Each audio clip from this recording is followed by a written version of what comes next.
hate to say that we were kidnapped and brought here. It's true. It's not hate to say that we were Jim Crow, discriminated and segregated. It's true. Our problem has been, as black people, we've always been concerned about white America, never about... I can't be a pessimist because I'm alive. To be a pessimist means that you... It's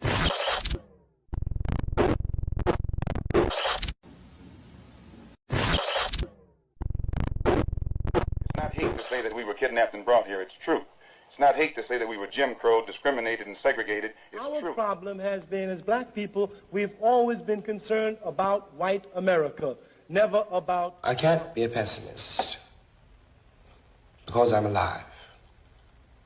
To be a pessimist means that you have agreed that human life is an academic matter. We might not be back. I might be in jail. I might be anywhere. But when I leave, you can remember I said with the last words on my lips that I am a revolutionary. And you're going to have to keep on saying that. Moving my hands too much. Sorry about that, y'all. Thank you for tapping in. This is Brian HRap Big Williams. This is the End of the Bench Media. Thank you for tapping in. It is today. I made a mistake. I called it the Feds. That's tomorrow's show, but I'll rename that. Should have been called Serve and Protect. Serve and Protect. Serve, not protect is what it should have been called. Serve, not protect. But we're going to call it the Feds for today. That works. That works as well, because when you say the Feds, it strikes fear in the people's heart in our community. The Feds are watching. It's the Feds doing this. It's the Feds doing that. So, you know what? We're going to stick with that title and I'll figure out something for tomorrow. Today, we're going to talk about the United States federal government and the chaos that it is creating for the people in our community. Because at the end of the day, we are in a chaotic situation. There's total chaos and mass confusion, and people are not even aware that they are in danger at this point. So before I start this, I have to do what I do every day. I want to thank Dolores and John. Without Dolores and John, there is no me. Without me, you be doing something else with your valuable time. So thank you. Hit that like, hit that share, tell a friend to tap in, subscribe if you have not. And if you're not watching this live, please go to www.theendofthebench.com.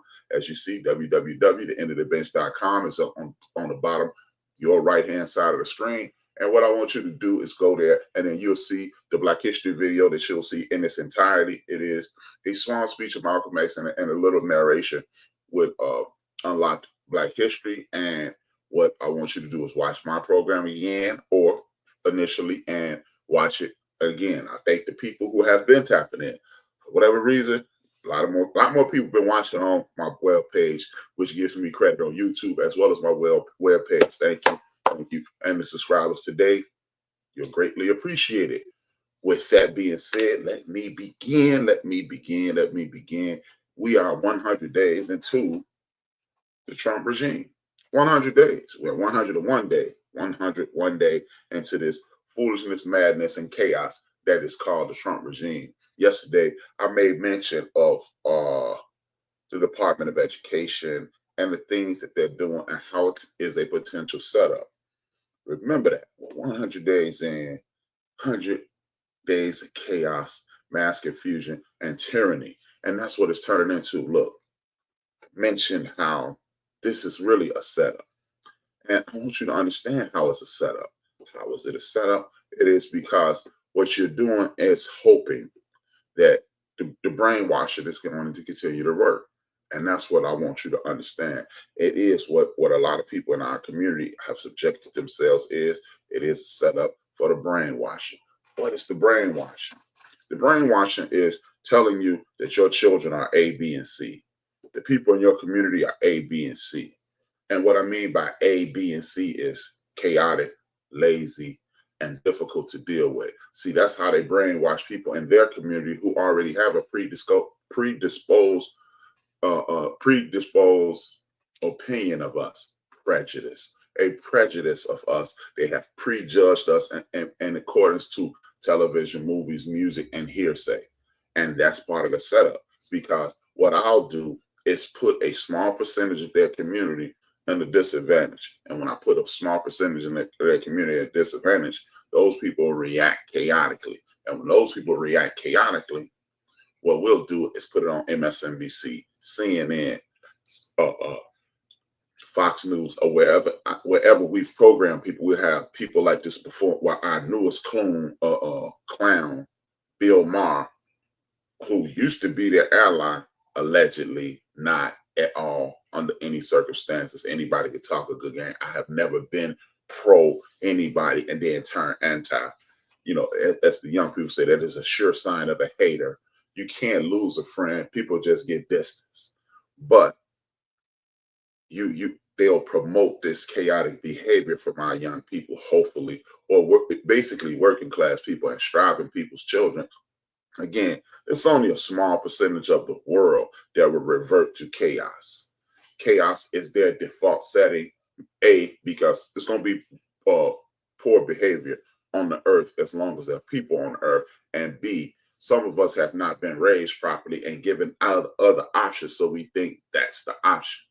I'm not saying either person is wrong. It's just we need to pour more. Basically, we need to pour more in the second group and then understand the first group happens, because the first group is from the people who are at the financial top, people in the financial middle, and people who are striving in this country. So we're not gonna say this is the fault. Sometimes people just take the wrong path. You can give people two paths, one path of gold, one path of mud, clay, and dirt. Some people are gonna take that muddy path and that dirty path just because in their mind they feel that that's the path that's easiest, it's the widest path, and you ain't got to do a whole lot to get there. So I don't feel like dealing with that. And that's just the way the world works. But when you remove academic programs, when you remove social services programs, and when you amp up things to put them, when you run the prices up and your parents are struggling, and you know, and when you listen to people throughout the world, a lot of people who chose crime, that's the situation they were in. And I got tired of seeing my parents struggle or parent struggle. I got tired. I was raised by my grandmother. My grandmother was tired. A lot of excuses that are valid. Again, people who traditionally be the further away from poverty they get, the more moral they get, the more obtuse they become when it comes to understanding others, and then they just close their eyes and repeat what they've been taught, because I never did it. You know what? You were probably never in that situation. And if you were, thank God you didn't take the wrong path. But understand, you could be raised in the same house by the same two parents, and some people become alcoholics and some people become millionaires. Explain that. You can't. So, and it's not because you have some form of intestinal fortitude that puts you in a better position. It's just, hey, man, some of us make poor decisions. Some of us make the greatest decisions, but the decisions will be made.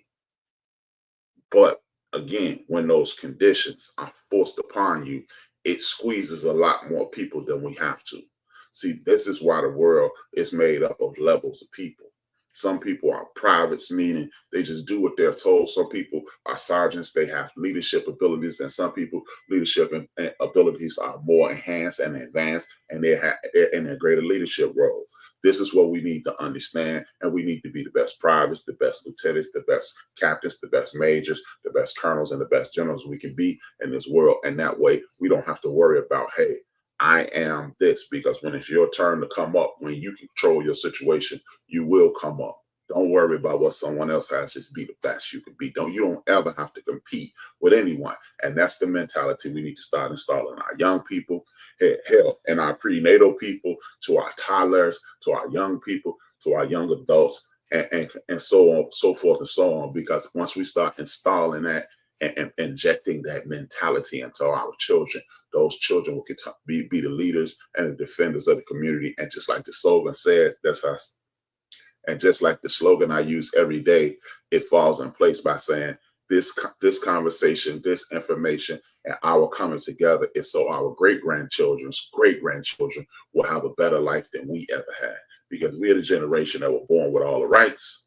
So what we need to do is make sure their rights, their society, their community, their families are living better lives than we ever imagined. So when we are looking at these things, we need to understand this clown called the President of the United States. He continues to do things that are in direct contradiction to our joy, our peace, our happiness. How's he doing that? He signed an executive order yesterday. He signed 2 executive orders. One of the executive orders is directly tied to our community. And I want you to hear me. I want you to listen to what I'm saying, not just hear me. I want you to listen to everything I'm about to say, not just hear the words.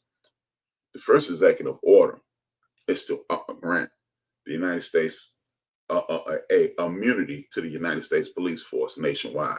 Remember, for those ingenious people that still support this gentleman, he said, hey, remember, he went to that conference in New York with all the police officers, and he said, next time you're arresting them, rough them up a little bit. And if you bang their head against the thing, whatever.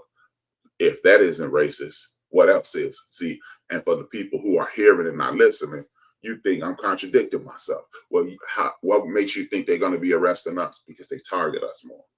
They target us. If we go to jail 50% more than any other community, but 53% of our convictions are overturned more than the rest of the population, that means we're being targeted. And if we're being targeted, it's us that those police will be roughing up. And if you grant them immunity for doing the devious and heinous acts, what does that mean? That means you and your family are targeted. And if you and your family are targeted, that means these young men, and guess what? There's an uptick in our young ladies going being incarcerated, being in these houses of restitutions or potential slave camps. Now, this will take you back to the 13th Amendment. Or 14th Amendment. Slavery is outlawed. But if you are convicted of a crime, you could be forced into indentured servitude. That's what you need to understand. That's why they target us, because they never wanted us to be free, and they always want to be in control of our bodies. Exactly. Why is one of the largest prisons in the United States of America sitting right in Louisiana right now? Angola. Look it up. Do yourself a favor. Look up Angola and Louisiana, and also look up Angola, and you'll find out that's also a country on the great continent. See, everything that they do is in lockstep with their white nationalist and potential supremacy ideology. And it all falls right after we do something that is monumental. We save the country. We start building communities throughout this country without their help, without their need, without their want, and we really don't need them. And they start covering us, and then they get together, mob up, and burn it down. They've been doing it for 161 years, and they will continue to do it into perpetuity until we come together as a unit, financially, mentally, spiritually, socially, and then we defend everything that I just said. Mentally, we defend our minds by not allowing them to poison us. We defend our spirit by understanding who God is on your terms, not someone else's terms. I don't care which sect of religion that you talk about. In the speech that I will show you in the Black History segment, even the great Malcolm X said that. It's called a grassroots speech. You can check it out in a second, a portion of it in a second. You can go to my webpage and check out the rest. And you can check out financially, because if we control our business and industry and we only conduct business in regards to the barter system, you grew that, I'll buy it. You created that, I'll buy it at a very low rate, so I can sell it to my people at a reasonable rate, so I can make a profit, and they can get what they want, and we can continue to do this, work this well-oiled machine. And then we can just continue to protect ourselves, enhance ourselves, and move forward without anyone's help. And most importantly, this time, we will protect what we created and serve. That's right. We're not going to sit back as pacifists and continue to try to enhance everybody else's situation. Our situation will be enhanced and protected at all costs. As the great Malcolm X said, by any means necessary. See, this is what we're up against. And then the second executive order he signed was this. He signed the second executive order stating that first order was, hey, the police should have total immunity if we get to acting chaotically. And he's going to induce chaos by letting all these millions of young people pre-K through 12th grade, and those 12th grade through into perpetuity young people, because their FAFSAs are not being answered, their student loans are not being paid. He's trying to inject a bill that will have your bank accounts garnished. So now these ladies who have these substantial careers, their careers will be slowed down because now they're overpaying student loans, because guess what? You said on that contract, you said you're going to pay your student loan back. You didn't say how at what rate. They can't force you at a $900 rate. But if you do, now you're being evicted. You got professional women almost being evicted. So what we need to, this is why we need to engage. This is why we need to get involved. This is why we need to get into it. But the second executive order is to have additional resources via the military, which sounds like martial law to me, but maybe, I'm not a law professor and I'm not a law major. I was a criminal justice major. But when you add police and military, that sounds like martial law to me. But hey, nobody's saying anything, so maybe it's okay, but I know it's not. When we're doing these things, when you have the police and you have the military combined, that means in total immunity, that means those law officers that he punked out about a month ago and said, if y'all don't do this, we're not letting y'all in the federal building. So that means that their $700, $800 an hour billing cycles will be cut in half. They don't want to do that. So they kiss the ring, they bow down, and guess what? The best lawyers in the country would defend some of these erroneous and heinous police officers for doing heinous things to our community. And that's what you're being faced with right now. What I'll do is, it's Black History Time. I want that to soak in. I want you to listen to great Malcolm X. We talked about almost 60 years ago. Listen to what he has to say. I'll be.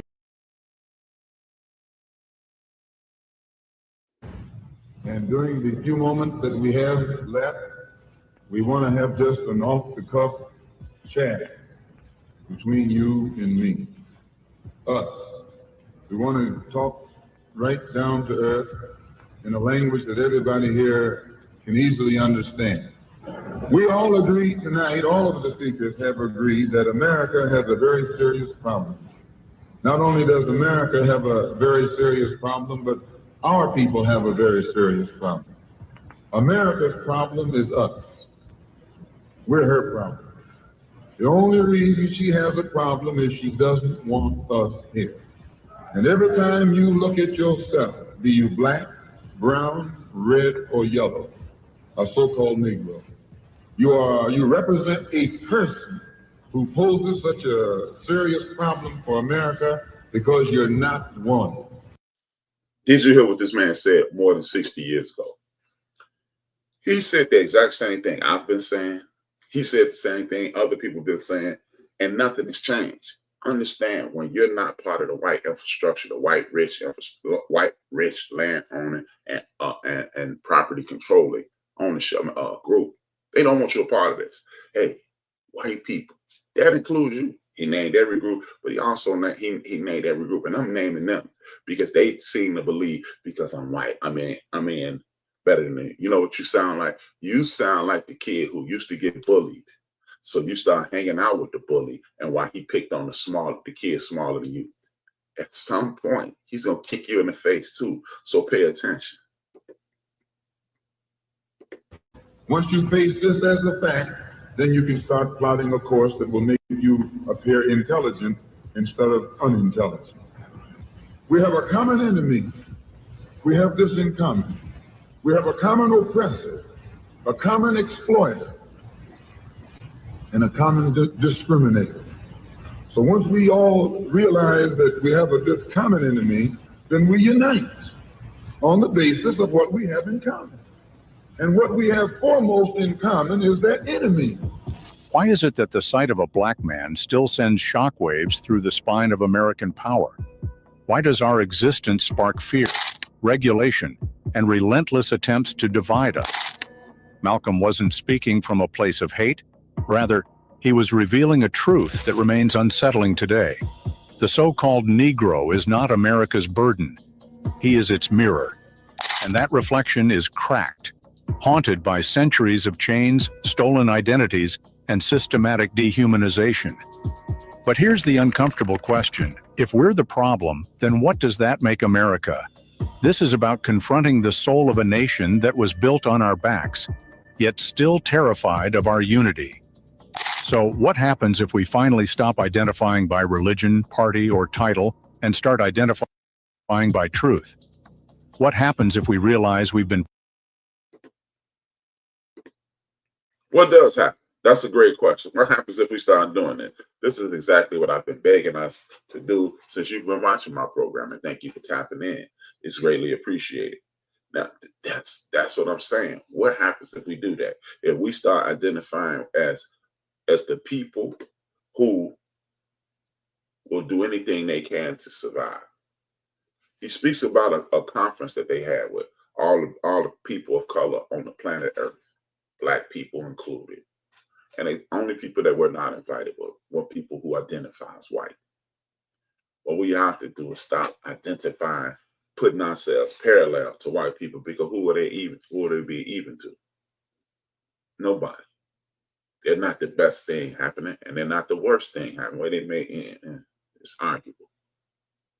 But what we have to do is start identifying ourselves as who we are and taking back over our communities and moving forward and working with our families and doing everything we can to survive in these United States of America. You can be mad at somebody at their lifestyle, who they pray to, who they lay with. But what you need to do is find more things that you have in common, which is you are under the boot of the United States of America, and you're potentially under the boot of that military soon. See, the second portion of that aforementioned second executive order was they're going to attack sanctuary cities. This is right in step with that book I continue to reference called Mein Kampf. You make enemies of a group of people and you target them, so people won't pay attention to what you're about to do. So you made enemies of the transgender people. You made, of the trans. Yeah, I don't like that. You make enemies of the people who they're calling migrants, and they're moving these sanctuary cities and they're getting free services. And do you need free services now? Why are we talking about it? Because, again, it goes back to most people who watch this are people of faith. I need you to sit back I need you to open your religious books and your religious texts and read what God, Jesus, Allah, Buddha, or whoever said about helping people. And if you're not following those penance, then stop calling yourself what you're calling yourself. And then, but see, no, I've never seen but see in the Bible. God don't say but see. He says, do what I ask. You don't even have to do what I want you to do, but you have to do what I ask. And that's to respect everything around you. Love everything around you if it's yourself. Now, God don't tell you let somebody bust upside your head and treat you like trash. So don't even, again, don't get it confused. I'm not telling you to bow down and lay down. What I am telling you is to believe, follow what you tell me you believe. If they attack sanctuary cities, that means they're thinning out the herd. Because while we're not going to mistake anybody in the world as my friend, but if we all have a common enemy and we rise up against that common enemy and destroy that enemy, then we go back to doing what we do inside our little tribes. That's not harm anybody in any other tribe, and that's protect everything inside of our tribe. See, and how do you protect those things? You realize that you got to have the Supreme Court on your side. You need to have circuit courts on your side. You need to have state courts on your side. You need to be using five calls after in my state to call Governor Pritzker. You need to be calling Lisa Madigan and Durkin and letting them know how you feel. And then you need to be calling every state representative in your state and telling them, get to DC. I don't care if it's an R or D next to that name. And then you move forward because, most of us say we love God, we love Jesus, we love Allah. We are citizens of Israel, so forth and so on, whatever your religious set is.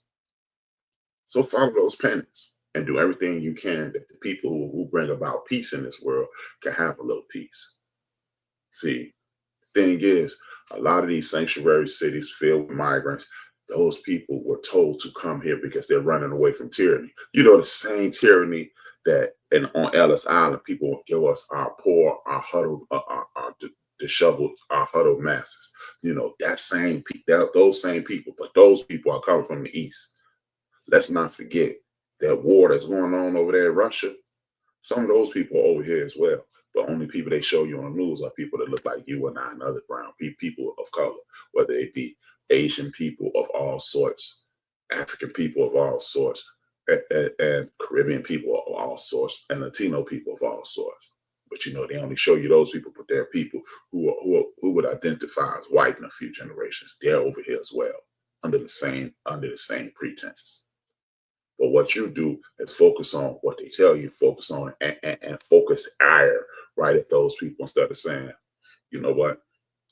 If you will walk hundreds of miles with children strapped to your back in South America, Central America, if you get on boats to escape what's going on with you, what's really going on over there? And believe it or not, most of those instances, they've been infiltrated by the United States government and put dictators or tireless rulers in those places. So the people over here can control over there. So you can pretend that you don't understand what I'm talking about, and you can keep turning a blind eye to what's going on. But if they get rid of those migrants and they get rid of those LGBTQ people, all I want you to do is look up a poem by Sonia Sanchez, and you'll understand where I'm coming from. So if you don't start engaging, you too could potentially be in death camps at some point. You too could suffer the consequences. Before I check out today, I'm going to bring up one thing about the sports world, which I promised myself one day I would never do this, but I'm going to start talking about sports and pop culture. One of the biggest stories in pop culture today is a story by a young man by the name of Shedeur Sanders. Yesterday, I made a statement. Why are we worried about a young man who's richer than he ever wants to be? You know why we need to be worried about him? Because I was wrong for saying that. And I didn't mean it the way it sounded, but I listened to it later and I heard how harsh and dismissive I sound. Shedeur Sanders was mistreated, in my personal opinion.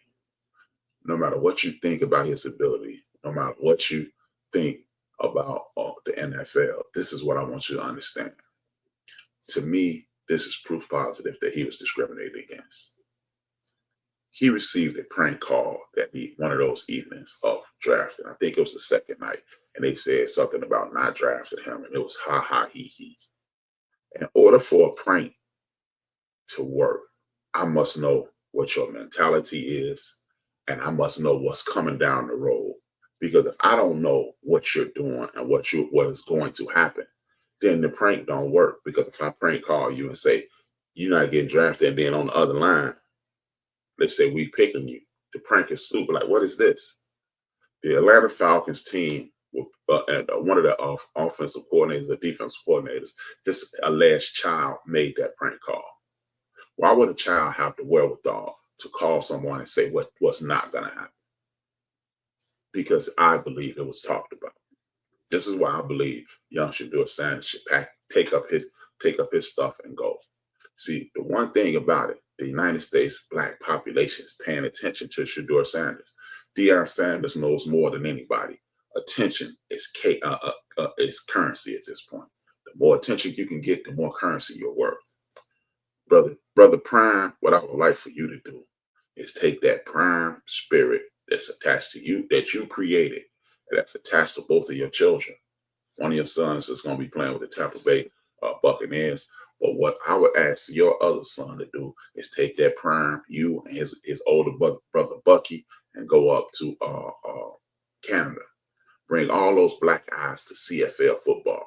Hey, people, for y'all don't know, CFL football is insanely entertaining. And all of a sudden, the black community start tapping in ESPN, their broadcasts Canadian football. Young Shedeur could go up there, and he could be the prime up there, and he would draw a bunch of eyes. And all of a sudden, ESPN is promoting more of those games. And once he promotes more of those games, he go up there. He never looks back. For those who don't understand why I would say that, it's because it was this one of our elders. His name is Warren Moon. He went up there and won 5 Grey Cups, and he's a legend. You've had white guys like Doug Flutie go up there. You had wide receivers go up there like Tamari Vanover when he smoked weed and got his way out the league, but he went up there and became a superstar. But most importantly, is another person. He's the younger brother of NFL Hall of Famer Marcus Allen. Damian Allen went up there and became a legend. He won just as many Grey Cups as the aforementioned Warren Moon. And when the NFL came knocking, he said, I don't want to be there. And so he said, I don't want to be there. And when they said, I want you to come, they said, hey, I don't want to be there. So he went on to be a superstar up there, collect millions of dollars, just like the quarterbacks down here. And now he's living a wonderful life in California or wherever they may now. Maybe he went back to San Diego where he was born, and maybe not. But guess what? At some point, if you feel you've been wronged, why continue to play with the people you're gonna be who think you think wronged you? This is one of the reasons I watch very little football right now, because I feel that they wrong Colin Kaepernick. And if I hang out with like my man Bud this year, every year, first Sunday, his birthday is the same day as my son, I go and hang out with Bud for his birthday. And that's the day I usually watch football. I haven't watched the Super Bowl. I've gone to Super Bowl parties, but I haven't really paid attention to the game. Because I personally feel that this is a racist league and they've been doing racist things since I've been watching. But how can I get on the air every day and speak against racism and discrimination and disrespect and then finance my tyranny, finance my oppression? You don't have to stop watching the National Football League. You don't have to stop watching one single quarter. I'm just saying what I did. See, I'm not going to sit around and complain that the NFL is mistreating my brothers, my young brothers. And they're doing their practices are discriminatory. I'm not gonna sit up and do that and then turn on the television every Sunday and invest all the time I spent. Now, my lady, you love football, we're gonna watch. But I'm not really gonna pay attention. But I'm just there, I'm gonna play the reverse role. Watch and you enjoy it. Man, enjoy it. But I'm not gonna engage. Just like a few years ago when I heard Jamie Foxx make the comment, hey man, it's so difficult for Black people to get financed in movies. It's so hard for us to get financed in movies. For us to get the movies, it's almost impossible.